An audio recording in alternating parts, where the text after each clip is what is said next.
Hi friends, welcome to my YouTube channel science for railways. ఈరోజు మనం RRB technician grade 3కి సంబంధించిన పీవైక్యూస్లో భాగంగా ఈరోజు మనం నైన్త్ మార్చ్లో జరిగిన సెకండ్ షిఫ్ట్ పేపర్ గురించి మనం డిస్కస్ చేసుకుందాం. సో ఇది మనం మాట్లాడుకోబోయే 5th పేపర్ అన్నమాట. ఇప్పటి వరకు మనం 4 పేపర్స్ ఫినిష్ చేసుకుందాం. వాటన్నింటిలో కూడా చాలా ఇన్ఫర్మేషన్ క్లాస్ 9th ఎన్సీఆర్టీని బేస్ చేసుకొని 2026లో అడిగిన సైన్స్ క్వశ్చన్స్ ఎలా ఉంటాయని మనం అనాలిసిస్ చేసుకుంటూ వస్తున్నాం. సో ఇదంతా కూడా రాబోయే ఏఎల్పి సిబిటి 1 ఎగ్జామ్ కూడా చాలా బాగా ఉపయోగపడతాయి. కాబట్టి ఎవరైతే ఏఎల్పి సిబిటి 1కు కూడా ప్రిపేర్ అవుతున్నారో వాళ్ళందరూ కూడా కంపల్సరీగా ఈ క్వశ్చన్స్ అన్ని కూడా సాల్వ్ చేస్తూ ప్రతి విషయాన్ని అర్థం చేసుకుంటూ ఉంటే అది మీకు చాలా ఉపయోగపడే అవకాశం ఉంది. ఓకేనా? సో ఇక ఆలస్యం చేయకుండా ఈరోజు మనం ఈ షిఫ్ట్లో ఉన్న 40 సైన్స్ క్వశ్చన్స్ని చాలా డీప్గా అనాలిసిస్ చేసుకుంటూ వెళ్దాం. ప్రతి ఒక్కరు కూడా వీడియోని లైక్ చేసి అందరికీ షేర్ చేయడం మర్చిపోవద్దు. ఓకేనా? So let's get in to our video. First question,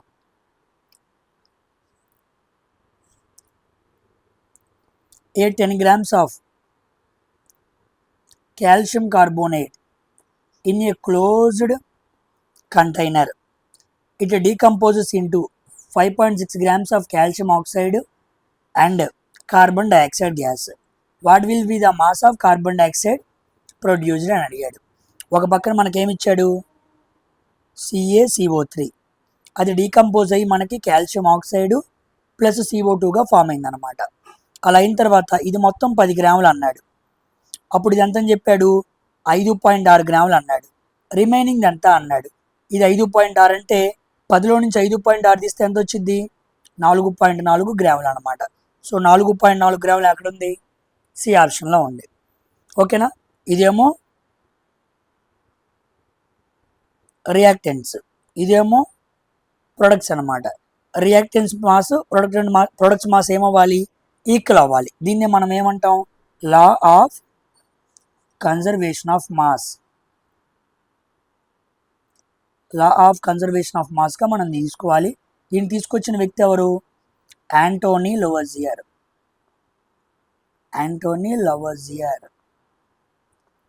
very important అనమాట, గుర్తుపెట్టుకోండి. ఓకేనా? సో మన C is the correct answer అనమాట. Coming to 52, the versatile nature, carbon యొక్క బహుముఖ స్వభావం ఈ క్రింది ఏ రకమైన సమ్మేళనాల ఏర్పాటుకి కారణమవుతుంది అన్నాడు. Responsible for the formation of which type of following types of compounds అన్నాడు. ఏ రకమైన కాంపౌండ్స్ ఫామ్ అవుతున్నాయి అన్నాడు. సామాన్యంగా కార్బన్కు ఉండే వెర్సటైల్ నేచర్ అంటే ఏమున్నాయి, కార్బన్కు ఉండే వెర్సటైల్ నేచర్ బహుముఖ స్వభావం అంటే ఏమున్నాయి దానికి, ఒకటి క్యాటనేషన్, అంటే carbon atoms bond with one another to form long chains అనమాట. రింగ్స్ లాగా, చైన్స్ లాగా బాండ్స్ని ఫామ్ చేసుకుంటూ వెళ్ళగలదు. తర్వాత టెట్రావాలెన్సీ, ఈ 2 గుణాల వల్ల కార్బన్కి వెర్సటైల్ నేచర్, దాని స్వభావం పూర్తిగా మారిపోయింది. సో కార్బన్తో ఉన్న కాంపౌండ్స్ ఏమనాలి మనం, ఆర్గానిక్ కాంపౌండ్స్ అనాలి. So A is the correct answer. ఓకేనా? కర్బన సమ్మేళనాలు అని పిలవాలన్నమాట. నెక్స్ట్ 53వ question, which of the following statements about natural acid base indicators is correct అన్నాడు. సో యాసిడ్ బేసెస్లో ఇండికేటర్స్ మీద క్వశ్చన్ అడిగాడు అనమాట. ఓకేనా? జాగ్రత్తగా చూడండి, ఏది కరెక్ట్ అన్నాడు. అంటే 3 రాంగ్ ఆప్షన్లు ఉంటాయి. జాగ్రత్తగా అనాలిసిస్ చేసుకుంటూ సాల్వ్ చేద్దాం. First, red litmus turns blue in acids అన్నాడు. తప్పు. రెడ్ లిట్మస్ యాసిడ్స్లో ఎలా ఉండిద్ది, రెడ్గానే ఉండిద్ది. తర్వాత methyl orange is a natural indicator అన్నాడు. తప్పు. Methyl orange is a laboratory indicator లేదా సింథటిక్ ఇండికేటర్, అది న్యాచురల్ కాదు. Next, turmeric turns red in basic solution అన్నాడు. Turmeric turn red or reddish brown in basic solution అన్నాడు. ఇది కరెక్టే. ఇది చూద్దాం. చైనా రోజ్ అంటే హిబిస్కస్ అంటారు, మందారం. Extract turns green in bases అన్నాడు. చైనా రోజు బేసుల్లో పెడితే దాని కలర్ ఎలా మారిపోయింది, గ్రీన్గా మారిపోయింది అన్నాడు. ఓకేనా? సో ఇది కూడా కరెక్టే. సో వాడు బి ఆప్షన్ సి ఆప్షన్ రెండు కరెక్ట్ ఆప్షన్స్ ఇచ్చాడు. So both B and D right అనమాట. ఎందుకు అంటే టర్మరిక్ అనేది యాసిడ్ బేస్ ఇలా తీసుకుంటే మనం బేస్లో రెడ్గా మారిపోయింది, యాసిడ్లో ఎల్లోగా ఉండిద్ది అనమాట. సో వాడు చెప్పింది కరెక్టే. Next hibiscus. హిబిస్కస్ మనం చూసామనుకోండి, ఇది మనకి ఎలా మారిద్ది,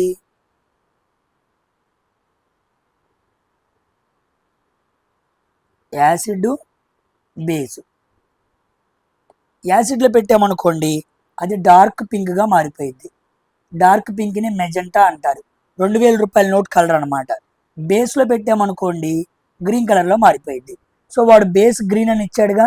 సో బి అండ్ డి రెండు రైటే. సో ఈ క్వశ్చన్కి ఎగ్జాక్ట్గా పేపర్లో ఉన్న ఆన్సర్ ఏంటేమో బి, కానీ బి అండ్ డి రెండు కూడా రైట్ ఆన్సర్సే, గుర్తుపెట్టుకోండి. ఓకేనా? సో రైల్వే వాళ్ళు రాంగ్ ఆన్సర్ ఇచ్చారు, ఓన్లీ బి అని ఇచ్చాడు. So both B and D వస్తాయి అన్నమాట. ఓకేనా? సో రెండు స్టేట్మెంట్స్ రైటే. ఇవన్నీ ఇండికేటర్స్, చాలా ఇంపార్టెంట్. యాసిడ్ బేసెస్లో ఇండికేటర్స్ అనే కాన్సెప్ట్ని మీరు రివిజన్ చేసుకోవాలి. తర్వాత an echo is heard in 6 seconds, time ఇచ్చాడు. if the distance of the reflecting surface, మూలం నుండి పరావర్తన తలం యొక్క దూరం 900 మీటర్లు అయితే ధ్వని వేగం ఎంత అన్నాడు. ఒక ప్రతిధ్వని సమయం దూరం ఇచ్చి మనల్ని వేగం కనుక్కోమన్నాడు. డిస్టెన్స్ 2d ఈక్వల్ టు, ఎందుకంటే ఇక్కడ మనిషి ఉన్నాడు, ఇక్కడ తలం ఉంది, ఇలా వెళ్ళి ఇలా రావాలి, అప్పుడే మనం ఏమంటాం, దాన్ని ఎకో అంటాం. ఒక కొండకి వెళ్ళి తగిలి రావాలి కదా, 2d equal to distance equal to speed into time ఎంత 6 సెకండ్స్. డిస్టెన్స్ ఎంత ఇచ్చాడు 990. So 2 × 990 equal to speed into 6, 2 ఒకట్లు 2 మూళ్ళు, 3 ఒకట్లు 330, S equal to 330 metre per second. Simple question అనమాట. ఓకేనా? సో ఎక్కువ ఇన్వాల్వ్స్ రౌండ్ ట్రిప్ అనమాట. సో కంప్లీట్గా తీసుకొని నువ్వు సాల్వ్ చేయాలి. ఎప్పుడైనా 2D తీసుకోవాలి, గుర్తుపెట్టుకోండి. తర్వాత if the gravitational force is experienced by a body of mass m, surface of earth is x newtons, if the mass of the body is tripled అన్నాడు. మాస్ m ఉండాలి, దాన్ని ఏం చేశాడు 3m చేశాడు. What will be the gravitational force experienced by the body అన్నాడు. So భూమి ఉపరితలంపై m ద్రవ్యరాశి గల వస్తువుని గురుత్వాకర్షణ బలం x అయితే ఆ ద్రవ్యరాశిని 3 రెట్లు పెంచితే ఏమైంది అన్నాడు. So W equal to m into mg, m into g. W అంటే ఫోర్సే కదా, అందుకే F ఈక్వల్ టు mg అని రాశాను. ఓకేనా? ఇక్కడ F is directly proportional to m మనకి కనపడుతుంది పై రిలేషన్ ప్రకారం. సో దాని ప్రకారం mని నేను 3 రెట్లు పెంచాను అంటే ఫోర్స్ కూడా ఏమైద్ది 3 రెట్లు పెరిగిద్ది, అంటే 3xn అయింది. ఇక్కడ xn అన్నాడు కదా, so 3xn. D is the correct answer అనమాట. ఓకేనా? Simple question. If an object is placed 100 centimeters on the left of the convex lens of a focal length 40 centimeters, where should a screen be placed to the right of the lens so that the image formed is real, inverted, smaller. Image రియల్గా ఉండాలి, ఇన్వర్టెడ్గా ఉండాలి, స్మాలర్గా ఉండాలి. అలాంటప్పుడు నేను ఆబ్జెక్ట్ని ఎక్కడ పెట్టాలి అన్నాడు. Okay image ఎక్కడ ఫామ్ అయింది అన్నాడు. ఆబ్జెక్ట్ వాడే ఇచ్చాడు, ఆబ్జెక్ట్ ఈజ్ ప్లేస్డ్ 100 centimeters అన్నాడు. జాగ్రత్తగా చూడండి ఈ క్వశ్చన్ని, జాగ్రత్తగా సాల్వ్ చేస్తా. ఫస్ట్ మనకి కాన్వెక్స్ లెన్స్ అన్నాడు. ఇది కాన్వెక్స్ లెన్స్, ఇది 2f1, ఇది f1, ఇది f2, 2f2. వాడు ఏమన్నాడు ఫోకల్ లెంత్ 40 అన్నాడు. అవునా కాదా? అంటే ఇక్కడి నుంచి ఇక్కడికి ఎంత 40, ఇక్కడి నుంచి ఇక్కడికి ఎంత 40, ఇది ఓ అనమాట. ఇక్కడ నుంచి ఓకి ఎంత 80 సెంటీమీటర్లు. ఇప్పుడు ఆబ్జెక్ట్ని ఎక్కడ పెట్టాడు 100 సెంటీమీటర్స్ అన్నాడు. అంటే ఎక్కడో ఆబ్జెక్ట్ని ఈ 80 సెంటీమీటర్ కన్నా దూరం పెట్టాడు. ఓకేనా, బహుశా ఇక్కడ పెట్టి ఉండొచ్చు. ఇది ఆబ్జెక్ట్ అనమాట. ఆబ్జెక్ట్ని ఎక్కడ పెట్టాడు 100 సెంటీమీటర్లో పెట్టాడు. దాని అర్థం ఏంది బియాండ్ 2f1 పెట్టాడు, అదనమాట అర్థం. ఈ బియాండ్ 2f1 అనే పదం చెప్పటం కుండా ఇంత కథ నడిపించాడు. ఫోకల్ లెంత్ 40 సెంటీమీటర్లు కలిగిన కాన్వెక్స్ లెన్స్ ముందు ఆబ్జెక్ట్ని 80 సెంటీమీటర్లు మనకి సి వచ్చింది, ఇక్కడ 2f1 వచ్చింది, వాడు 100 సెంటీమీటర్లో పెట్టానని చెప్పాడు. సో మనకి ఫోకల్ లెంత్ ఎఫ్ వాల్యూ ఇచ్చాడు 40, తర్వాత యూ వాల్యూ 100 సెంటీమీటర్లు ఇచ్చాడు. ఈ రెండు వాల్యూస్ ఇచ్చి ఈ విషయాన్ని కనుక్కోమని చెప్పాడు మనకి. చెప్పే కదా, ఈ కండిషన్స్ మీద, ఈ రే డయాగ్రామ్స్ మీద ఎవరికైతే మంచి ఐడియా ఉండిద్దో ప్రాబ్లం సాల్వ్ చేయకుండానే ఆన్సర్ పెట్టచ్చు. ఇప్పుడు మనం మాట్లాడుకున్నాం, ఎప్పుడైతే మనం బియాండ్ 2f1 పెట్టామో మనకి ఎక్కడ ఫామ్ అయింది, జాగ్రత్తగా చూడండి. ఎప్పుడైతే మనం బియాండ్ పెట్టామో, ఓకేనా, ఇలా మనం ఒక లైట్ రైన్ తీసుకురావాలి, అది ఇలా వెళ్ళిద్ది అనమాట. తర్వాత ఒక లైట్ రైన్ మనం ఓకుండా తీసుకురావాలి, ఇలా వచ్చిద్ది అనమాట. ఓకేనా, ఎక్కడైనా ఫామ్ అయింది, ఇలా రాయాలి. ఓకేనా, ఇదేమో చాలా పెద్దగా ఉంది, ఇదేమైంది స్మాల్ అయింది. So real, invert, small image వాడు చెప్పినట్టే ఉంది. ఇక్కడి నుంచి ఇక్కడికి ఎంత 40, ఇక్కడి నుంచి ఇక్కడికి ఎంత 80. ఆబ్జెక్ట్ ఎక్కడ వచ్చింది మధ్యలో వచ్చింది, అంటే 40కి 80కి మధ్యలో వచ్చింది అనమాట. అవునా కాదా? సో 40కి 80కి మధ్య ఎక్కడుందో మనం చూసుకుని ఆన్సర్ పెట్టేసి సరిపోయింది. ఎక్కడుంది 40 సెంటీమీటర్స్ ఫ్రమ్ ద లెన్స్ కాదు. The screen should be placed anywhere between 40 centimetres 80 centimetres from the lens. Yes, ఇదే కరెక్ట్ అనమాట. C is the correct answer. ఓకేనా, క్లారిటీ వచ్చిందా? చాలా క్వశ్చన్ని హై లెవెల్లో డిజైన్ చేశాడు అనమాట. మొత్తం ప్రాబ్లమ్ సాల్వ్ చేసుకుని ఎత్తుక్కోవడం కాదు, ఇదిగోండి ఇలా సింపుల్గా. ఇది మీకు అర్థం అవడానికి నేను ఎంతసేపు చెప్పానులే కానీ ఈజీగా సాల్వ్ చేయొచ్చు. బియాండ్ 2f1 అంటే f2కి 2f2కి మధ్యలో పడిద్ది, అక్కడ డిమినిష్ అయింది అనే విషయం మనం రే డయాగ్రామ్స్ నేర్చుకోవాలి. రే డయాగ్రామ్స్ అన్నీ కూడా క్లియర్గా మిరర్స్లో నేను అన్ని వివరంగా చెప్పాను. అక్కడ మీకు వి పాజిటివా వి నెగిటివా, లెన్సుల్లో ఎలాగా మిరర్స్లో ఎలాగా, అవి చూస్తే చాలా ఈజీగా ఉండిద్ది. అవి చూడండి. నెక్స్ట్ 57వ question. Which of the following is a molecule formed by 2 atoms of same element అన్నాడు. సేమ్ ఎలిమెంట్ హెచ్ రెండు కలిసినాయి, ఏమైంది hydrogen atom. H2 is the answer అనమాట. 2 atoms ఇవి వేరు వేరు వేరు వేరు వేరు వేరు, వారు సేమ్ ఎలిమెంట్ అన్నాడు, డిఫరెంట్ ఎలిమెంట్స్ ఉన్నాయి ఇక్కడ. సో H2 అవ్వాలి. ఓకేనా, H2 మధ్య ఉండే బాండ్ ఏంటి covalent bond. Meristematic tissue in plants mainly characterized by. విభాజ్య కణజాలం ఒక ప్రధాన లక్షణం ఏంటి అన్నాడు. ఏంటి, పర్మనెంట్ స్టోరేజ్ సెల్స్ ఉంటాయా, తప్పు. మెచ్యూర్ సెల్స్ విత్ థిక్ వాల్సా, తప్పు. లార్జ్ హైలీ వ్యాక్యులేటెడ్ సెల్సా, తప్పు. అసలు వ్యాక్యూల్స్ ఉండవు. No vacuoles. No intercellular space. Thin cell wall. Living cells. ఓకేనా, ఇవన్నీ ఉంటాయి అన్నమాట. డెన్స్ సైటోప్లాజం, ఇవన్నీ కూడా మెరిస్టమాటిక్ టిష్యూ యొక్క గుణాలు అనమాట. మెరిస్టమాటిక్ టిష్యూ ఏదో రోజు డివైడ్ అవుతూ అవుతూ అవుతూ తన డివైడింగ్ కెపాసిటీని కోల్పోతే అప్పుడది పర్మనెంట్ టిష్యూగా మారిపోయింది.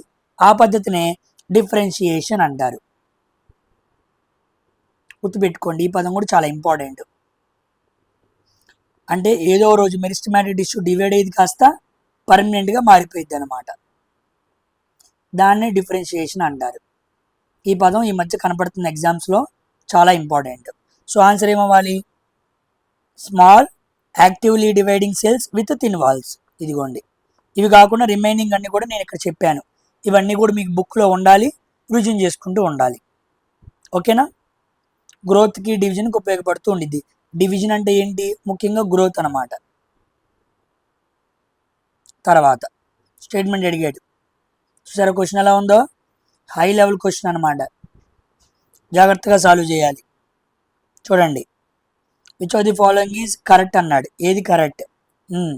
Colloids appear homogeneous because their particle is very small అన్నాడు. అవును, 1 నానోమీటర్ నుంచి 1000 నానోమీటర్ మధ్య దాని పార్టికల్ సైజ్ ఉండిద్ది.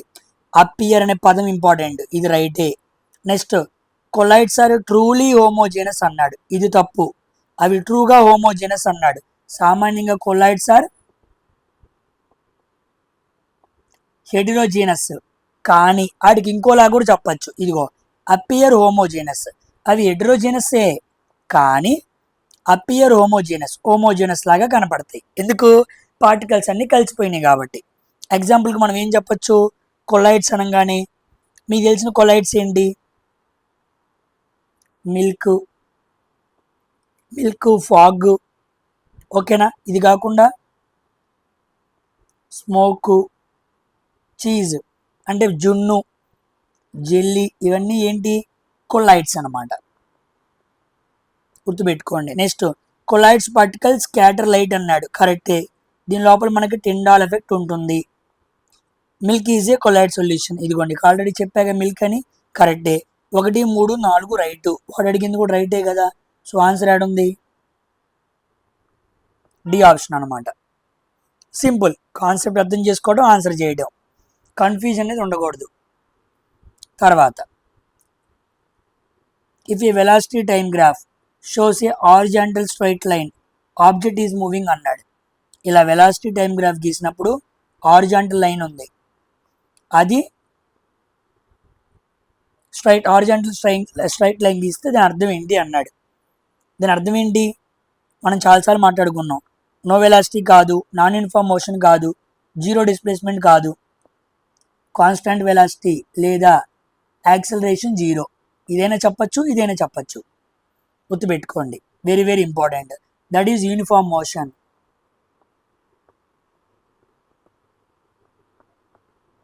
ఓకేనా? Next question 61.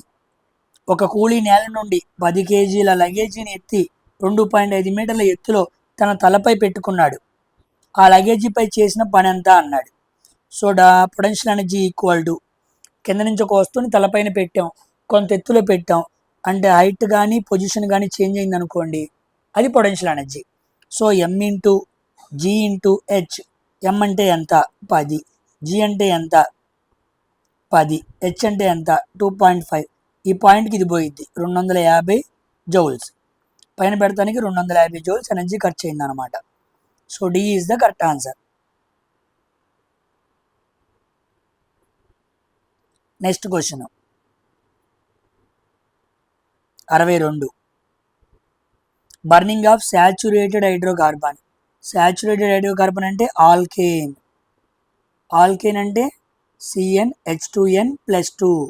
ఇదొక single bond carbon. Okay, will result in which type of flame? ఆల్కేన్ని మండించినప్పుడు మనకి ఏ ఫ్లేమ్ వచ్చింది అన్నాడు. ఓకేనా? ఏ ఫ్లేమ్ వచ్చింది మనకి? ఫ్లేమ్ అనేది సూటి అనేది ప్రొడక్ట్స్ ఏం ఫామ్ అవుతాయి? ఈ 3 నేర్చుకుందాం. ఫస్ట్, ఫ్లేమ్ మనకి బ్లూ కలర్లో వస్తుంది అనమాట. ఓకేనా? నాన్ సూటి అంటే మసి, పొగ అనేది రాదనమాట. ప్రొడక్ట్స్ ఏమొస్తాయి? ఉదాహరణకి ఏదో దాన్ని తీసుకోండి. ఎప్పుడైనా సరే మనం కంబషన్ చేసినప్పుడు, బర్నింగ్ చేసినప్పుడు CO2 అండ్ వాటర్, ఈ 2 రిలీజ్ అవుతాయి. ఫ్లేమ్ ఏంటి అంటే ఈ ఆన్సర్ చెప్పాలి. సూటీగా ఉండిద్ది అంటే నాన్ సూటీ అని చెప్పాలి. ప్రొడక్ట్స్ అంటే ఇవి చెప్పాలి. సో ఎక్కడుంది? క్లీన్ ఫ్లేమ్ ఆప్షన్ చూసారా? వాడు బ్లూ ఫ్లేమ్ ఏమైనా ఇవ్వాల, క్లీన్ ఫ్లేమ్ అన్నాడు. బ్లూ ఫ్లేమ్ అన్నా క్లీన్ ఫ్లేమ్ అన్నా ఒకటే అనమాట. సో ఆన్సర్ ఏమవ్వాలి? A option is the correct answer. స్వచ్ఛమైన మంట. ఎగ్జాంపుల్స్ ఏంటి? సాచురేటెడ్ హైడ్రోకార్బన్స్ అంటే మనకి ఏమొస్తాయి? 1 methane, propane, butane, ethanol, methanol, ఇవన్నీ క్లీన్ ఫ్లేమ్ వచ్చే కాంపౌండ్స్ అనమాట, గుర్తుపెట్టుకోండి. అది ఎల్లో ఫ్లేమ్ ఏటుకొచ్చిద్ది, అన్సాచురేటెడ్. అన్సాచురేటెడ్లో మనకి డబుల్ బాండ్, ట్రిపుల్ బాండ్ ఉన్న కాంపౌండ్స్ వస్తాయి. లైక్ ఆల్కీన్ వచ్చిద్ది, ఆల్కైన్ వచ్చిద్ది. Alkene, alkyne. ఓకేనా. నెక్స్ట్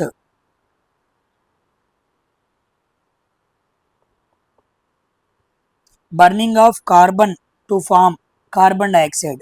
కార్బన్ని మండిస్తే అన్నాడు C+O2 gives rise to CO2. దాంతోపాటు హీట్ కూడా వచ్చింది. హీట్ వచ్చింది అంటే అది ఏ రియాక్షన్, ఎక్సోథెర్మిక్ కాదు. ఓకే, ఎక్సోథెర్మిక్కేగా, ఎందుకంటే ఉష్ణ మోహక చర్య అన్నాడు. హీట్ రిలీజ్ అయింది కదా, హీట్ రిలీజ్. ఎక్కడైతే హీట్ రిలీజ్ అయితే మనం దాన్ని ఎక్సోథెర్మిక్ రియాక్షన్ అనాలి. ఓకేనా. రివర్సిబుల్ రియాక్షన్స్ అంటే ఫిజికల్ చేంజెస్ అన్నమాట. ఫిజికల్ చేంజ్లు అన్నీ కూడా రివర్సిబుల్. ఫోటోకెమికల్ రియాక్షన్ అంటే లైట్ కావాలి. ఎండోథెర్మిక్ అంటే హీట్ కావాలి. హీట్ కావాల్సి వస్తేనేమో ఎండోథెర్మిక్, హీట్ రిలీజ్ అయితేనేమో ఎక్సోథెర్మిక్. గుర్తుపెట్టుకోండి, హీట్ అండ్ లైట్ రెండు రిలీజ్ అవుతాయి దీంట్లో exothermic రియాక్షన్స్లో. Very important. So C is the correct answer.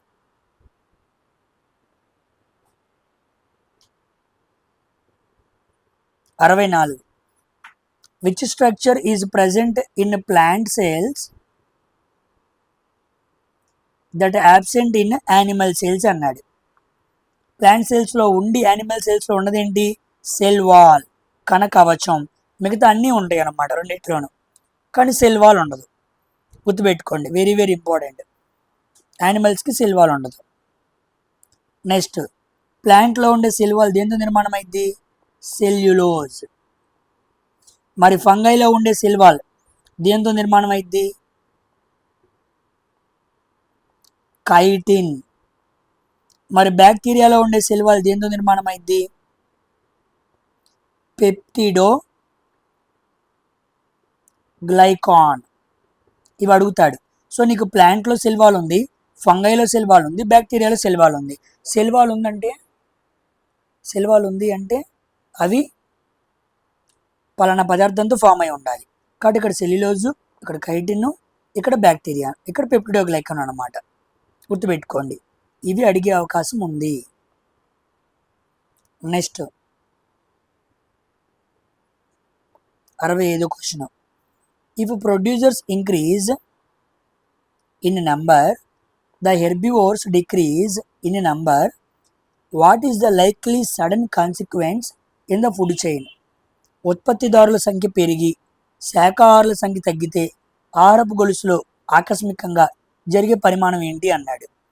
ఏం జరిగే అవకాశం ఉంది అని అడిగాడు. ఇదిగోండి,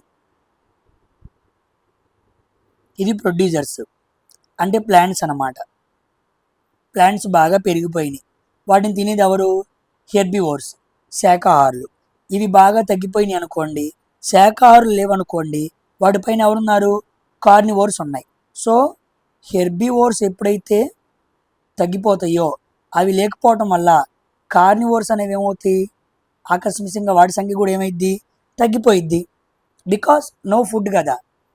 ఆకులు లేకపోతే కుందేళ్ళు ఉండవు, కుందేళ్ళు ఎక్కువ లేవనుకో కుందేళ్ళని తిని బతికేవి ఉండవు అన్నమాట. కాబట్టి a change at one trophic level can affect other trophic levels. మిగతా ట్రోపిక్ లెవెల్స్ని కూడా ఎఫెక్ట్ చేస్తుంది.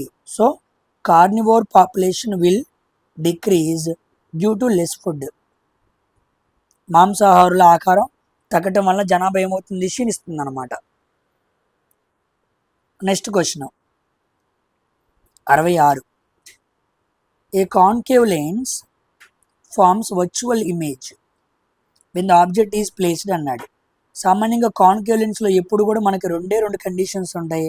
ఆ రెండు కండిషన్స్లో వర్చువల్ ఇమేజ్ ఫామ్ అయింది. ఓకేనా, ఎందుకంటే concave lens is a diverging lens. ఇప్పుడు కండిషన్స్ ఏంటి అన్నాడు. ఎట్ ఇన్ఫినిటీ ఓన్లీ, తప్పు. ఓన్లీ అనే పదం ఉంటుంది కాబట్టి తప్పు. ఎట్ 2f ఓన్లీ, ఓన్లీ అనే పదాలన్నీ తప్పు. ఇక్కడ రైట్ అనమాట. At any position in front of the lens అనమాట. ఒకటేమో మనం కాన్కేవ్ లెన్స్కి ఇన్ఫినిటీ దగ్గర పెడతాం, ఇంకోటి ఇన్ఫినిటీకి ఓకి మధ్యలో పెడతాం. ఒకటేమో ఇన్ఫినిటీ దూరం, ఇంకోటి ఇన్ఫినిటీకి ఓకి మధ్యలో దూరం. ఓకేనా? So C is the correct answer.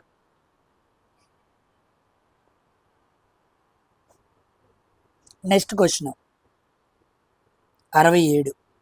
A train starts from rest and u value equal to 0 reaches a speed of 216 km/h. 216 km/h speed అందుకుందన్నమాట. ఓకేనా? Okay, final velocity equal to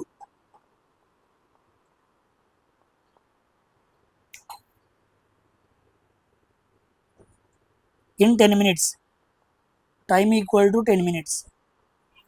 If acceleration is uniform, okay, what is the value of acceleration అన్నాడు. Acceleration equal to v minus u by T అనమాట. ఇక్కడ మనకి u 0 తీసేసేయండి, అంటే v by T వస్తుంది. v దేంట్లో ఉంది? km/hలో ఉంది, కానీ ఆప్షన్స్ అన్ని m/s ఉన్నాయి, అంటే మనం మార్చాలి. So 216 into 5/18, 6 మూలు 18, 6 మూలు 18, 2 1 3, 6 6 36. నెక్స్ట్ 3 1 3 12, 12 5 అంతా 60 m/s వచ్చింది. సో 60 m/s బై టైం ఎంత? 10 minutes. మినిట్స్ అంటే సెకండ్స్లో మార్చాలి. కొట్టేస్తే 1/10 అంటే 0.1 m/s². C option is the correct answer అనమాట. సింపుల్. దీని km/h ఉంది, ఇంటూ 5/18 కొట్టుకొని మార్చాలి. Next, in a velocity time graph, the graph is a straight horizontal line at 10 m/s for 5 seconds. Find the distance అన్నాడు. Distance equal to speed into time. So 10, speed ఎంత? 10 into 5 సెకండ్లు, 50 మీటర్లు. B option is the correct answer అనమాట. ఓకేనా? తర్వాత, an ultrasonic wave అంటే greater than 20 kHz frequency కలిగిన wave has a frequency of 33 kHz. What will be the speed of this wave if the wavelength is 0.01 metre అన్నాడు. So మనకి తరంగ దైర్ఘ్యం ఇచ్చాడు, పౌనపున్యం ఇచ్చాడు, వేగం కనుక్కోమన్నాడు. Speed equal to wavelength into frequency. Speed equal to wavelength ఎంత? 0.01 అంటే 1/100. Frequency 33 into 1000. కిలో అంటే 1000 కదా.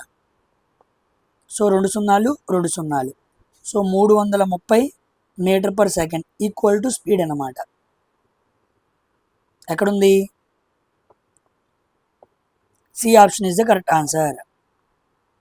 ఓకేనా? Next question, which of the following is the correct formula for the compound calcium phosphate అన్నాడు. కాల్షియం ఫాస్ఫేట్కి correct formula ఏంటి అన్నాడు. CA4. కాల్షియంకి 4 valency రాదు, 1 కాదు, ఇది కూడా కాదు, ఇది అన్నమాట. ఓకేనా? సామాన్యంగా కాల్షియం వ్యాలెన్సీ ఎంత? Ca+2. ఫాస్ఫేట్ వ్యాలెన్సీ ఎంత? PO4 3-, అంటే 3 ఎలక్ట్రాన్లు ఫాస్ఫేట్ అనే యానయాన్ తీసుకుంటుంది, ఇది యానయాన్. కాల్షియం అనే క్యాటయాను 2 ఎలక్ట్రాన్స్ ఇస్తుంది అనమాట. ఓకేనా? ఇప్పుడు మనం బాండింగ్ చేసామనుకో, ఈ Ca2 ఇటు వస్తుంది అనమాట. గుర్తుపెట్టుకోండి, Ca2 ఇటు రావాలి, ఇది తెల్లాలన్నమాట, మ్యాచింగ్ జరగాలి. అప్పుడు మనం క్రిస్ క్రాస్ పద్ధతి వాడాలి. క్రిస్ క్రాస్ అంటారు, తెలుసా? వెరీ ఇంపార్టెంట్ ఇది, క్రిస్ క్రాస్ పద్ధతి అంటారు. అప్పుడు ఈ 3 తీసుకురావాలి, ఈ 2 తేవాలన్నమాట. అప్పుడు Ca3 PO4 twice. Ca3 PO4 twice ఎక్కడ ఉంది? సారీ, నేను డి ఆప్షన్ పెట్టాను. B is the correct answer. Ca3 PO4 twice calcium phosphate, very very important. మన బోన్స్, మన టీత్ స్ట్రాంగ్గా ఉండాలంటే కాల్షియం ఫాస్ఫేట్ ఉండాలన్నమాట. ఓకేనా? చాలా చాలా ఇంపార్టెంట్, గుర్తుపెట్టుకోండి. 71. When standing still with a heavy load on your head. మీ తలపైన బరువైన లోడ్తో కదలకుండా నిలబడినప్పుడు మీరు శక్తిని ఖర్చు చేస్తారు మరియు అలసిపోతారు. అవును, అయినా లోడ్ పైన జరిగిన పని సున్నా. ఎందుకు అన్నాడు. లోడ్ పైన జరిగిన సున్నా ఇదిగోండి. Work done on the load is 0. ఎందుకు అంటే నో డిస్ప్లేస్మెంట్ ఉంది కాబట్టి. డిస్ప్లేస్మెంట్ ఉంటేనే కదా వర్క్ జరిగేది. సో ఫిజిక్స్ బాక్స్లో డిస్ప్లేస్మెంట్ లేకపోతే no work. So there is no displacement of the load, అందుకే నో వర్క్ అనమాట. So C is the correct answer. ఇవన్నీ తప్పు. ఓకేనా. సామాన్యంగా అయితే మనకి కెమికల్ ఎనర్జీ, మన బాడీలో ఉండే ఎనర్జీ మొత్తం పోయిద్ది, అలసిపోదాం. కానీ అక్కడ ఎనర్జీ యూజ్ అయింది కాబట్టి వర్క్ జరిగింది అనకూడదు. ఫిజిక్స్ బాక్స్లో ఎప్పుడైనా సరే డిస్ప్లేస్మెంట్ అనేది జరగాలి. డిస్ప్లేస్మెంట్ అనే కండిషన్ ఎలా ఉందని చెక్ చేసుకొని మనం వర్క్ని డిఫైన్ చేయాలి. Because W equal to F into S కాబట్టి. Next 72. In the respiratory tract columnar epithelium possess cilia. What is the primary function of cilia అన్నాడు. ఓకేనా. వీటిని శైలికలు అంటారు. స్తంభాకార ఉపకళా కణజాలంలో శైలికలు కలిగి ఉంటాయి. దాన్ని శైలికల స్తంభాకార ఉపకళా కణజాలం అంటాం. సిలియేటెడ్ కాలమనర్ ఎపిథీలియం టిష్యూ అంటారు. అది ఉండటం వల్ల ప్రయోజనం ఏంటి అన్నాడు. ఓకేనా. ఏంటి దాని ప్రయోజనం? ఇదిగోండి. To move and push mucus forward to clear it అన్నాడు. శ్లేష్మాన్ని ముందుకు కదిలించడం అన్నమాట. సామాన్యంగా మన రెస్పిరేటరీ ట్రాక్ట్లో మనం చీవిడి కానీ నోట్లో ఎప్పుడైనా దగ్గొచ్చినప్పుడు లాగుతూ ఉంటాం కదా, కఫం, దాన్ని శ్లేష్మం అంటాం. అది లాగాలి అంటే మన రెస్పిరేటరీ ట్రాక్ట్లో అది మూవ్ అవ్వాలి. సో దాన్ని కదిలించి మూవ్ చేయడానికి రెస్పిరేటరీ ట్రాక్ట్లో ట్రాకియా దగ్గర మనకు ఉండే టిష్యూయే ciliated columnar epithelium. Very very important. ఈ టిష్యూ అక్కడ ఉండటం వల్ల ఆ పని చేస్తుంది అనమాట. ఓకేనా. ఒక క్లీనింగ్ మూమెంట్ కోసం సిలియా అనే స్ట్రక్చర్ పనిచేస్తుంది. వెరీ వెరీ ఇంపార్టెంట్. ఇది మనకి రెస్పిరేటరీ ట్రాక్ట్లో బాగా కనపడుతూ ఉండిద్ది. ఎక్కడైతే మూమెంట్ ఉండిద్దో,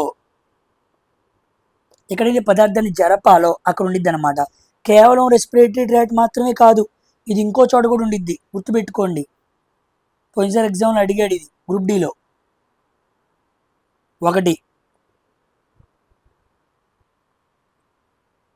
రెస్పిరేటరీ ట్రాక్ట్, ఇంకోటి రీప్రొడక్టివ్ ట్రాక్ట్. రీప్రొడక్టివ్ ట్రాక్ట్ అంటే మనకి ఏముండిద్ది లోపల? ఫాలోపియన్ ట్యూబ్ ఉండిద్ది. ఫాలోపియన్ ట్యూబ్లో ఎప్పుడైతే మనకి స్పెర్మ్ ఎక్సెల్తో కలిసిందో జైగోట్ ఫామ్ ఎక్కడికి రావాలి? కదులుకుంటూ ఫాలోపియన్ ట్యూబ్లోకి వచ్చి యూటరస్కి వచ్చి అతుక్కోవాలి. అంటే మూమెంట్ జరిగిందా లేదా? కాబట్టి సిలియేటెడ్ ఇక్కడ ఇంపార్టెంట్ అనమాట. ఇక్కడ కూడా మనకి సిలియేటెడ్ కాలమనర్ ఎపిథీలియమే ఉండిద్ది. నెక్స్ట్ ఇక్కడ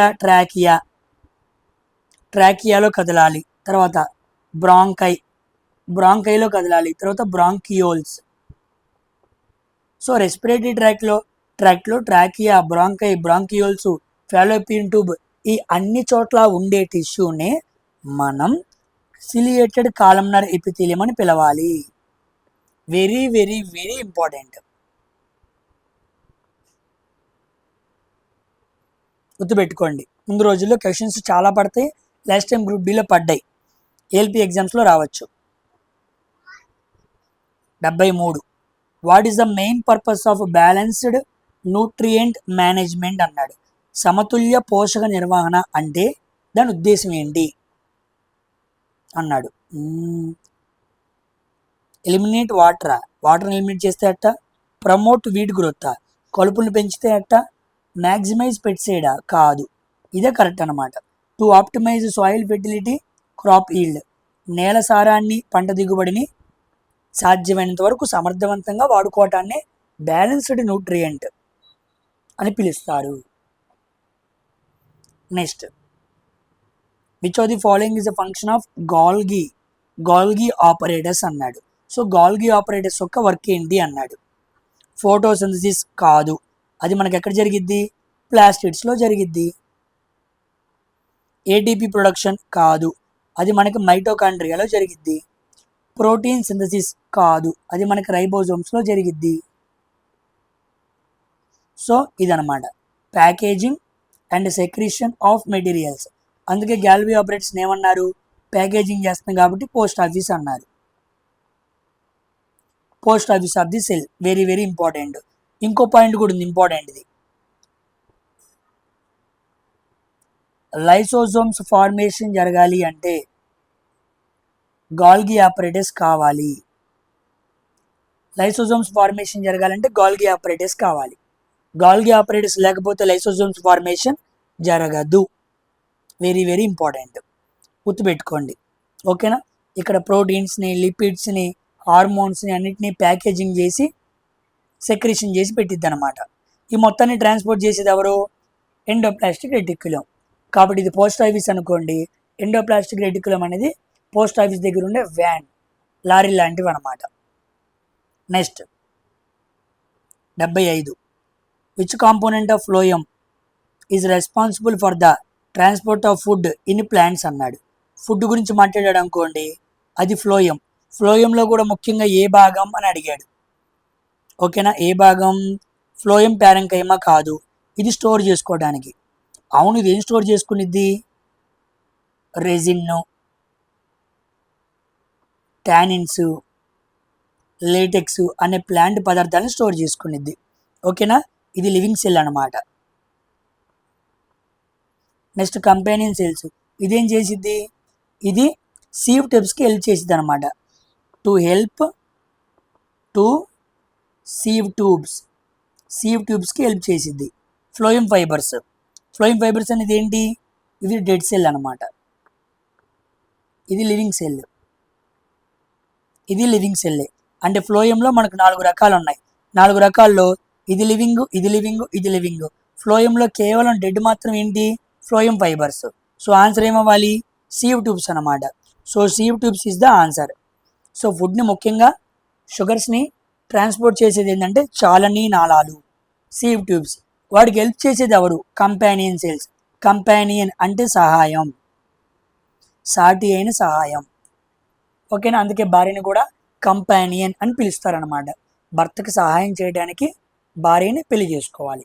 వాళ్ళిద్దరూ కలిసి సహాయం చేసుకుంటూ ఒకరికి ఒకరు ఆ జీవితాన్ని దాటాలన్నమాట. అది పాయింట్ అక్కడ, కంపానియన్. తర్వాత 76, the speed of sound depends primarily on the nature and dash of the medium అన్నాడు. సో యానకం యొక్క స్వభావం మీద ఆధారపడుతుంది, మరియు ఇంకో దేని మీద ఆధారపడిద్ది, ధ్వని వేగం అన్నాడు. ఓకేనా, స్పీడ్ ఆఫ్ సౌండ్ దేని మీద ఆధారపడిద్ది, నేచర్ ఆఫ్ మీడియం వాడే చెప్పాడు. ఇంకోటి వాల్యూమ్ కాదు, ప్రెజర్తో సంబంధం లేదు, యాంప్లిట్యూడ్తో సంబంధం లేదు, టెంపరేచర్. ఓకేనా, గుర్తుపెట్టుకోండి. So temperature, sound directly proportional, ఇది పెంచితే అది పెరిగిద్ది. నెక్స్ట్ హ్యూమిడిటీ, సౌండ్ రెండు డైరెక్ట్లీ ప్రపోర్షనల్, ఇది పెంచితే అది పెరిగిద్ది. Next density inversely proportional to sound అనమాట. డెన్సిటీ తగ్గితే సౌండ్ పెరిగిద్ది. టెంపరేచర్కి హ్యూమిడిటీకి ఏమో డైరెక్ట్లీ రిలేషన్ ఉంది, డెన్సిటీకి ఏమో ఇన్వర్స్లీ రిలేషన్ ఉందన్నమాట, గుర్తుపెట్టుకోండి. ఓకేనా, sound is a longitudinal wave. ఇక్కడ కంప్రెషన్స్, రేర్ ఫ్రాక్షన్స్ ఉంటాయి, అవి ముందుకి వెనక్కి కదులుతూ ఉంటాయి. వాటిని మనం back and forth movement of particles in the direction of in the propagation of medium అని మనం మాట్లాడుకున్నాం. వేవ్ ఎటువైపు వెళ్తుందో, ఎటువైపు ప్రసార దిశలోకి వెళ్తుందో ఆ వేవ్లో ఉండే పార్టికల్స్ ముందుకి వెనక్కి కదులుతూ ఉంటాయి. అది లాంగిట్యూడినల్. పైకి కిందకి అయితే ట్రాన్స్ఫర్స్, ఇలా అనుకోండి, ట్రాన్స్ఫర్స్ అనమాట. తర్వాత 77, what are the tiny blobs రైజోపస్లోని కర్రలాంటి నిర్మాణాలపై ఉండే చిన్న బొడిపిల వంటి వాటిని ఏమంటారు అన్నాడు. సో నేను ఒక స్ట్రక్చర్ కూడా తీసుకున్నాను మీకు చూపించడానికి, ఇది లాస్ట్ టైం కూడా చెప్పాను నేను.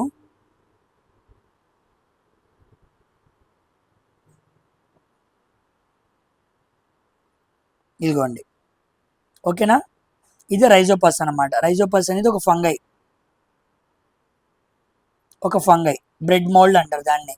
దీన్ని స్పోర్స్ అంటారు. ఇదిగోండి ఇక స్పోర్స్ ఏ లోపల ఉంటాయి, స్పోరాంజియంలో ఉంటాయి. కింద హైఫే అంటారు ఈ కాడని. ఆ కింద ఉండటం వాడిని రిజాయిడ్ అంటారు. ఇప్పుడు వాడు మనం అడిగింది ఇదే, స్పోరాంజియోఫోర్. దాన్ని స్పోరాంజియస్ అంటారు. ఎలా ఉన్నాయి, కర్రలాగా ఉన్నాయి. కర్ర కర్ర కర్ర కర్ర కర్రలాగా ఉన్నాయి కాబట్టి వాటిని స్పోరాంజియా ఏమంటారు, స్పోరాంజియా అంటారు. గుర్తుపెట్టుకోండి, వెరీ వెరీ ఇంపార్టెంట్. స్పోర్స్ కాదనమాట. స్పోర్స్ అంటే ఇవి సిద్ధ బీజాలు. ఈ మొత్తాన్ని స్పోరాంజియం, ఇది స్పోరాంజియం, ఇది స్పోరాంజియోపోర్ లేదా స్పోరాంజియా. కింద హైఫే మీకు కనపడుతుంది, రూట్స్ మీకు కనపడుతున్నాయి. ఆ రూట్స్ని వాడు రిజాయిడ్స్ అంటాడు. ఓకేనా. So D is the correct answer. Very very important. ఓకేనా. నెక్స్ట్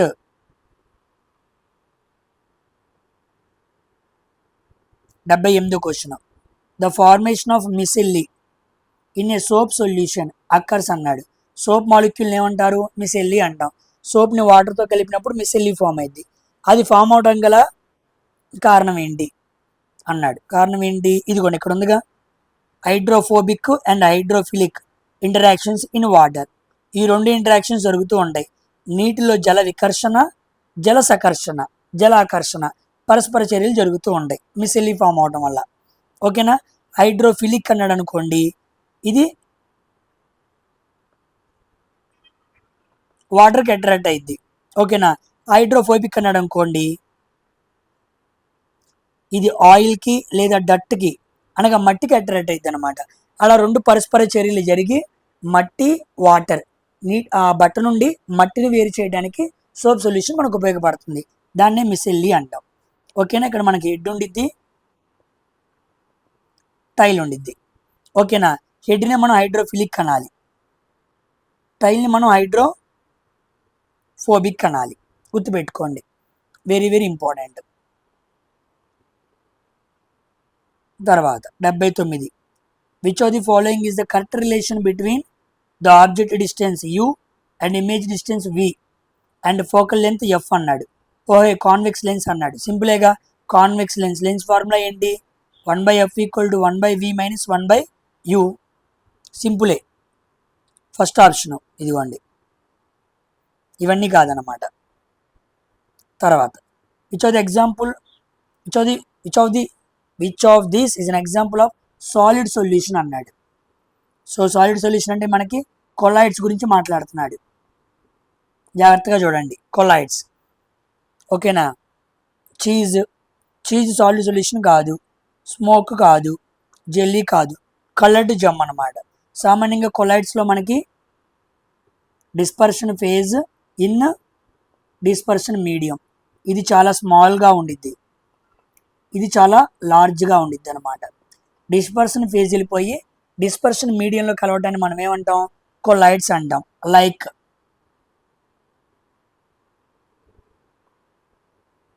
సొల్యూట్ ఇన్ సాల్వెంట్ లాగా. ఓకేనా. ఇప్పుడు అలాగా ఇక్కడ ఏంటి అన్నాడు. ఇక్కడ చూడండి, కలర్డ్ జెమ్ అంటే ఒక రాయ సాలిడ్ ఇంకో రాయితో కలిసింది. ఈ రాయ చిన్నగా ఉండిద్ది, ఈ రాయ పెద్దగా ఉండిద్ది. దాన్నే మనం కలర్డ్ జెమ్, రంగుల రత్నం అనాలి. ఓకేనా. అదనమాట ఎగ్జాంపుల్. నెక్స్ట్ జెల్లీ మాట్లాడుకున్నాం అనుకోండి. జెల్లీ అంటే ఏముండాలి, లిక్విడ్ ఇన్ సాలిడ్. లిక్విడ్ తక్కువగా ఉండాలి, సాలిడ్ ఎక్కువగా ఉండాలి. ఎక్కువ సాలిడ్లో తక్కువ లిక్విడ్ ఉందనుకోండి, దాన్ని జెల్లీ అంటాం.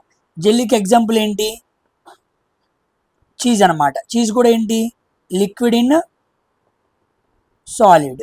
మీరు ఎప్పుడైనా జున్ను తయారు చేస్తే జున్ను గడ్డ ఎక్కువగా ఉండిద్ది, దాంట్లో ఎక్కడెక్కడ నీళ్లు లాంటివి తక్కువగా ఉంటాయి, అందుకే కదులుతూ ఉండిద్ది జెల్లీగా. నెక్స్ట్ స్మోక్ అంటే ఏంటి, సాలిడ్ ఇన్ గ్యాస్ అంటే ఎక్కువ గ్యాస్లో తక్కువ సాలిడ్ పార్టికల్స్ డిస్పర్స్ అయి ఉన్నాయి, దాన్ని మనం ఏమంటాం, స్మోక్ అంటాం. అలా లిక్విడ్ ఇన్ సాలిడ్ ఏమో జెల్లీ, సాలిడ్ ఇన్ గ్యాస్ ఏమో స్మోకు, సాలిడ్ ఇన్ సాలిడ్ ఏమో కలర్డ్ జమ్ అనమాట. ఈ మొత్తాన్ని కొలాయిడ్స్ అంటారు. ఈ కొలాయిడ్స్ మీద ఒక టేబుల్ ఉండిద్ది. ఈ టేబుల్ చదువుకుంటే చాలు అన్ని విషయాలు క్లియర్గా అర్థమవుతాయి. ఓకేనా? ఎవరికైతే టేబుల్ కావాలో వాళ్ళు కామెంట్ సెక్షన్లో టేబుల్ అని రాయండి. కుదిరితే దీని మీద నేను ఒక షార్ట్ వీడియో చేస్తాను సొల్యూషన్స్ కింద, మీకు అర్థమైంది. అన్నీ ఒక చోటే ఉంటాయి కాబట్టి వెళ్ళే ముందు రివిజన్ చేసుకోవడానికి బాగుండిద్ది. ఓకేనా? నెక్స్ట్ 81వ question. If decomposers were removed from the ecosystem, తీసేస్తే విచ్ఛిన్నకారుల్ని ఆవరణ వ్యవస్థ నుంచి తీసేస్తే మోస్ట్ ఇమీడియట్ కాన్సిక్వెన్స్, ఎమ్మటనే జరిగే పరిమాణం ఏంటి, ఏం జరిగిద్ది అన్నాడు. సామాన్యంగా డెడ్ అండ్ డికేయింగ్, చనిపోయిన వాటన్నిటినీ కూడా ఫంగై ప్లస్ బ్యాక్టీరియా ఈ రెండు డీకంపోజర్స్గా ఉండి భూమిలోకి కలిపేస్తున్నాయి. అది కానీ లేవనుకోండి, ఇదిగో accumulation of waste and dead matter disrupting nutrient cycle, వ్యర్థాలు మరియు చనిపోయిన పదార్థాలు పేరుకుపోవడం వల్ల పోషక చక్రానికి ఏమైద్ది, దెబ్బతినిద్ది. ఓకే, అందుకే చనిపోయిన బాడీని తీసుకెళ్ళి మనం భూమిలో ఆ ప్రాంతంలో పడేయాలి. అప్పుడు వాతావరణంలో ఉండే ఈ ఫంగై బ్యాక్టీరియా బాడీని డీకంపోజ్ చేస్తాయి అన్నమాట. అలా లేదనుకోండి న్యూట్రియంట్ రీసైకిల్స్ అనేవి దెబ్బతినిద్ది. అందుకే డీకంపోజర్స్ని ఏమంటారు, న్యూట్రియంట్ రీసైక్లర్స్ అంటారు. Very important. ఓకేనా? పదం గుర్తుపెట్టుకోండి, ఎగ్జామ్స్లో అడిగే అవకాశం ఉంది. 82వ question. A wooden block of mass 50 kg is placed on a smooth horizontal surface. 50 కిలోల ద్రవ్యరాశి గల దిమ్మెను క్షితిజ సమాంతర ఉపరితలంపై ఉంచారు. అది నిశ్చల స్థితిలో ఉన్నప్పుడు దానిపైన బలం ఎక్స్ న్యూటన్స్, స్థిరమైన క్షితిజ సమాంతర బలాన్ని ప్రయోగించారు. ఎక్స్ న్యూటన్స్ అనే బలాన్ని ప్రయోగించారు. ఆ దిమ్మె 2 సెకండ్లో 10 మీటర్ల వేగాన్ని పొందితే ఎక్స్ విలువ ఎంత అన్నాడు. ఓకేనా? ఎక్స్ విలువ ఎంతో కనుక్కోవాలి మనం.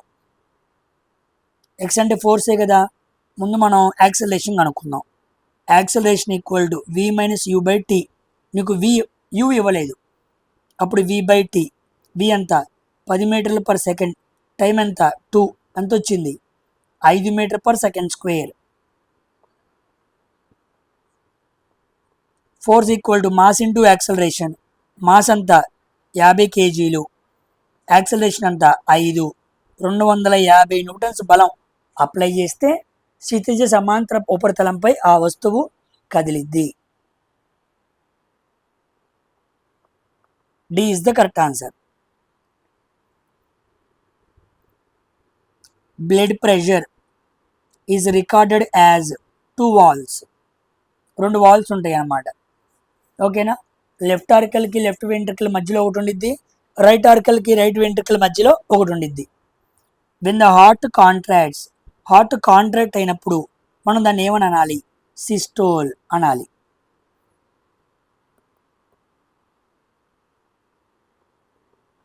హార్ట్ కాంట్రాక్ట్ అయితే systole.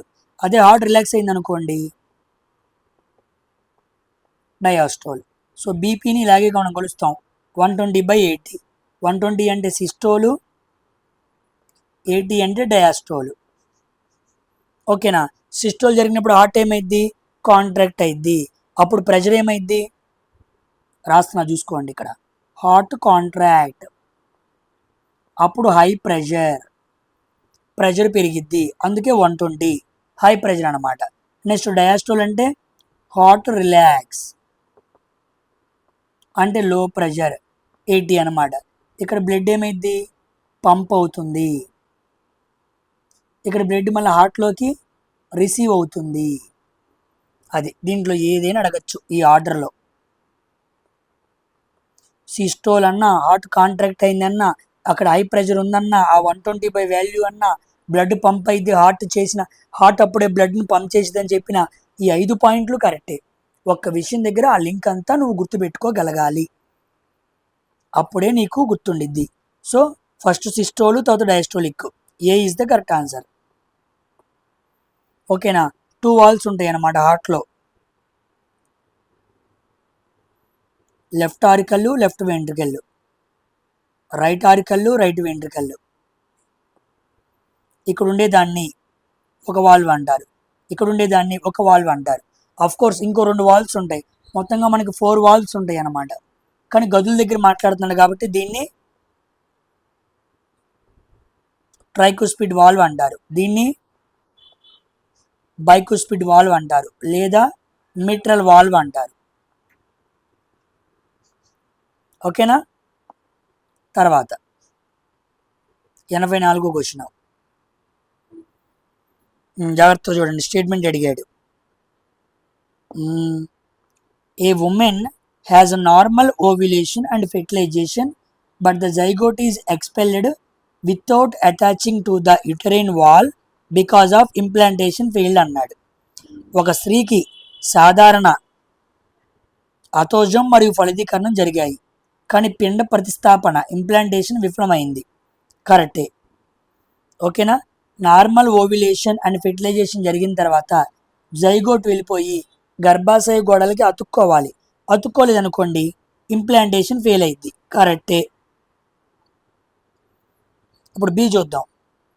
Implantation is the process by which the blastocyst embeds in the endometrium to establish pregnancy అన్నాడు. తెలుగులో చూద్దాం. పిండ ప్రతిస్థాపన అంటే బ్లాస్టోసిస్ట్ అనేది ఎండోమెట్రియంలోకి చొచ్చుకుపోయి గర్భధారణని స్థిరపరిచే ప్రక్రియ అన్నాడు. అవును, బ్లాస్టోసిస్ట్ అంటే ఎంబ్రియో, అప్పుడే స్పెర్మ్ వెళ్ళిపోయి ఎక్సెల్తో కలిసింది కదా, దాన్ని ఎంబ్రియో అంటాం. దాన్ని బ్లాస్టోసిస్ట్ అని కూడా పిలవచ్చు.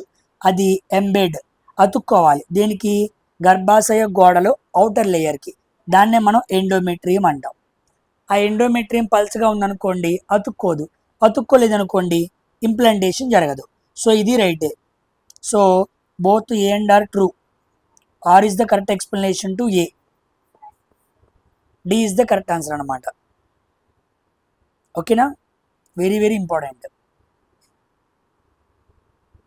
తర్వాత which of the following practices directly contributes to crop yield improvement. So పంట దిగుబడిని పెంచడానికి ప్రత్యక్షంగా ఉపయోగపడే పద్ధతులు ఏంటి అన్నాడు. ఏంటది? పంట కోతను ఆలస్యం చేస్తే కుదరదు. ఇదిగోండి, సకాలంలో నీటిపారుదల, ఎరువులు అన్నిటినీ సమయానికి ఇచ్చామనుకోండి అప్పుడు ఆటోమేటికల్గా పంట దిగుబడి ఏమవుతుంది, పెరుగుతుంది. So C is the correct answer. ఓకేనా. తర్వాత which property of connective tissue enables it to bind and support different body parts అన్నాడు. డిఫరెంట్ బాడీ పార్ట్స్కి ఈ కనెక్టివ్ టిష్యూ ఉండటం వల్ల ఇక్కడ రాశాడు చూడండి, సంయోజక కణజాలం భాగాల్ని బంధించడానికి మద్దతు, సపోర్ట్ ఇవ్వడానికి ఉపయోగపడుతుంది. ఓకేనా. ఎందుకు అన్నాడు. ప్రజెన్స్ ఆఫ్ సిలియా కాదు, ప్రజెన్స్ ఆఫ్ కాంట్రాక్టైల్ ప్రోటీన్స్ కాదు, ప్రజెన్స్ ఆఫ్ నర్వ్ ఎండింగ్స్ కాదు, ఇదనమాట. Presence of extracellular matrix, కణబాహ్య మాత్రిక అనమాట. సి ఇది ఉండటం వల్ల, ఇది ముఖ్యంగా ఉండటం వల్ల అక్కడ పని జరుగుతుంది. ఎందుకంటే ఇక్కడ మనకు కొన్ని ప్రోటీన్ ఫైబర్స్ ఉంటాయి. ఆ ప్రోటీన్ ఫైబర్స్ని మనం ఏమని పిలవాలంటే కొలాజన్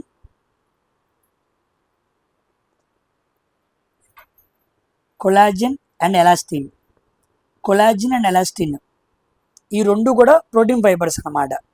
ఎప్పుడైతే ఈ రెండు ఒక మ్యాట్రిక్స్ లాగా ఫామ్ అవుతాయో అప్పుడు ఇవి కనెక్టివ్ టిష్యూస్లో మంచి స్ట్రాంగ్గా మారిపోయి ఒక బోన్ని అవయవానికి లేదా ఆర్గాన్ని బోన్కి, మజిల్ని బోన్కి, బోన్ టు బోన్కి మంచి కనెక్షన్ ఇస్తుంది అనమాట. అందుకే కనెక్టివ్ టిష్యూ అన్నాడు. ఇక్కడ మనకి టెండాను, లెగమెంటు ఇలాంటివి వస్తాయి. ఓకేనా. లెగమెంట్ అంటే బోన్ టు బోన్, టెండన్ అంటే బోన్ టు మజిల్ అనమాట.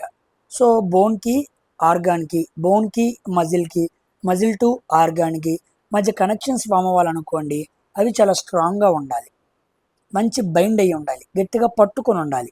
బైండ్ అంటే అదనమాట. అది పాసిబుల్ ఎక్స్ట్రా సెల్యులర్ మ్యాట్రిక్స్ ఉండటం వల్ల. ఓకేనా, అదే కారణం, గుర్తుపెట్టుకోండి. Next 87, a concave lens focal length 15 సెంటీమీటర్లు. If it forms an image 10 centimetres from the lens, how far away the object is placed from the lens అన్నాడు. ఓకే, ఎంత దూరంలో ఉంచాడనని మనకి యూ గురించి అడిగాడు. సో ఇది మీకు హోంవర్క్ ఇస్తున్నాను. ఈ క్వశ్చన్ సాల్వ్ చేసి కామెంట్ సెక్షన్లో ఆన్సర్ రాయండి. ఓకేనా? ఎంతమంది కరెక్ట్గా రాస్తారో చూద్దాం. వెరీ వెరీ ఇంపార్టెంట్ క్వశ్చన్ ఇది. అప్పుడు మీకు వి వాల్యూ వాడే ఇచ్చాడు. వి వాల్యూ వాడు ఇచ్చినప్పుడు అది పాజిటివ్ తీసుకోవాలా, అది నెగిటివ్ తీసుకోవాలా అనేది క్వశ్చన్ చదివి అర్థం చేసుకొని సాల్వ్ చేయాలి. అందుకే ఇది వెరీ ఇంపార్టెంట్ క్వశ్చన్, అందుకే మీకు ఇచ్చాను. మీరు ఎంతమంది పెట్టగలరో చూడండి. తర్వాత 88 క్వశ్చన్ చూసారా ఎంత పెద్దగా ఉందో? జాగ్రత్తగా చూడండి. ముడి ఖనిజాల నుండి లోహాలను సంగ్రహించేటప్పుడు గ్యాంగ్ను తొలగించటం అనేది ఒక ముఖ్యమైన ప్రాథమిక దశ. ముడి ఖనిజాల కోసం వివిధ గాఢతల పద్ధతులని వాడతారు. హైడ్రాలిక్ వాషింగు, ప్లవన ప్రక్రియ, అయస్కాంత వేర్పాటు. ఇదిగోండి, హైడ్రాలిక్ వాషింగు, ఫ్లోర్త్ ఫ్లోటేషను, మ్యాగ్నెటిక్ సపరేషను. ఈ మూడు కూడా ఆ ముడి ఖనిజాల నుంచి లోహాలను సంగ్రహించేటప్పుడు మలినాలను తొలగించడం అన్నమాట. దాన్నే గ్యాంగ్ అంటారు. ఇదొక పద్ధతి, ఇదొక పద్ధతి, ఇదొక పద్ధతి. ఓకేనా? ఈ మూడు చేయడానికి సంబంధించి డిఫరెన్స్ ఏంటి అంటే ఏ ఓర్స్కి దీన్ని వాడుతూ ఉంటారు అని అడిగాడు అనమాట. ఓకేనా? దీని ఆన్సర్ ఏంటి? ఇదిగోండి, because each method exploits specific differences in physical and chemical properties between the ore and the gangue అనమాట. ఓకేనా? ఉదాహరణకి ఇక్కడ ఒక కాన్సెప్ట్ చెప్పాలి, చూద్దాను. గ్యాంగ్ అంటే ఇంప్యూరిటీస్. ఓకేనా? గ్యాంగ్ అంటే ఇంప్యూరిటీస్. అవి తీయటానికి మనం ఒక ఫ్లక్స్ని కలుపుతాము. ఓకేనా? అప్పుడు gangue plus flux equal to slag అయింది అనమాట. గ్యాంగ్ ఏమో ఇంప్యూరిటీస్, అవి తీయటానికి మనం కలిపేదాన్ని ఫ్లక్స్ అంటాం. ఈ రెండింటిని కలిపితే వచ్చేదాన్ని స్లాగ్ అంటాం. అలా మనం మలినాన్ని తీసేస్తున్నాం. అలా తీయటాన్ని మనం కాన్సన్ట్రేషన్ ఆఫ్ ఓర్ లేదా ఓర్ ఎన్రిచ్మెంట్ అని కూడా అంటాం అన్నమాట. దీంట్లో 3 పద్ధతులు వాడతాం. ఒకటి hydraulic washing, froth flotation, magnetic separation. ఇక్కడ వాడు అదే అన్నాడు. మన గ్యాంగు, మన మెటలు, దాని భౌతిక రసాయనిక ధర్మాలు ఎలా ఉంటాయి అనే ఆలోచన చేసుకొని మనం 1వ నెంబర్ పద్ధతి వాడాలా, 2వ పద్ధతి వాడాలా, 3వ పద్ధతి వాడాలా అనేది డిసైడ్ చేసుకుంటాం. అంతేనా? అంతేగాని all ores have physical properties, అన్ని ఫిజికల్ ప్రాపర్టీస్ ఒకేలాగా ఉంటాయి. Concentration method depends on the melting point కాదు. Chemically reactive must be removed by oxidation కాదు. ఇలా పలానా పద్ధతులు, వాటి ఫిజికల్ ప్రాపర్టీస్ ఒకేలా ఉంటాయి, కెమికల్గా ఒకేలా ఉంటాయి. ఇవి కాదు కారణాలు. కారణాలు ఏంటంటే వాటి ఫిజికల్ కెమికల్ ప్రాపర్టీస్ అనేవి ఓర్కి గ్యాంగ్కి ఎలా ఉంటాయి, అసలైన ధాతువు దానికి ఉన్న మలినాలకి ఎలా ఉంటాయి అని ఆలోచన చేసుకొని రకరకాల పద్ధతులు వాడతారు. ఉదాహరణకి ఇందాకేం చెప్పాను, వాషింగ్, హైడ్రాలిక్ వాషింగ్, ఇంకోటి మ్యాగ్నెటిక్ సపరేషన్, ఇంకోటి ఫ్లోర్త్ ఫ్లోటేషన్. ఈ 3 పద్ధతులేగా క్వశ్చన్లో ఇచ్చింది. వాషింగ్ ఎక్కడ చేస్తాం? Difference in density. ఓర్కి గ్యాంగ్కి డెన్సిటీని మనం తెలుసుకున్నప్పుడు 2 డెన్సిటీలు వేరుగా ఉన్నాయి అనుకో, అప్పుడు ఇది వాడాలి. లేదు రెండింటికి మ్యాగ్నెటిక్ ప్రాపర్టీస్ వేరుగా ఉన్నాయి అనుకో, ఉదాహరణకి ఐరన్ తీసుకుందాం. ఐరన్లో మలినాలు ఉన్నాయి, మలినాలకి మ్యాగ్నెటిక్ ప్రాపర్టీ లేదు, కానీ ఐరన్కి ఉంది కదా. కాబట్టి ఒకదాన్ని వేరు చేయాలంటే మ్యాగ్నెటిక్ ప్రాపర్టీ ఆ ఓర్కు ఉంది కాబట్టి ఇంప్యూరిటీస్కి లేదు కాబట్టి దాన్ని వాడుకోవచ్చు. సో ఫ్లక్స్ అంటే ఏంటి? Difference in surface and vetting properties అనమాట. సర్ఫేస్ మీద వాటిని తడిపినప్పుడు ఎంత త్వరగా అవి ఆరిపోతున్నాయి అనే ప్రాపర్టీ మీద దీన్ని సెలెక్ట్ చేసుకుందాం. కాబట్టి ప్రతి ఓర్కి ప్రతి ఇంప్యూరిటీకి ఉండే ఫిజికల్ కెమికల్ ప్రాపర్టీస్ని ఆధారం చేసుకొని మనం పలానా కాన్సన్ట్రేషన్ పద్ధతుల్ని సెలెక్ట్ చేసుకోవాలి. This is the first point in the extraction of or.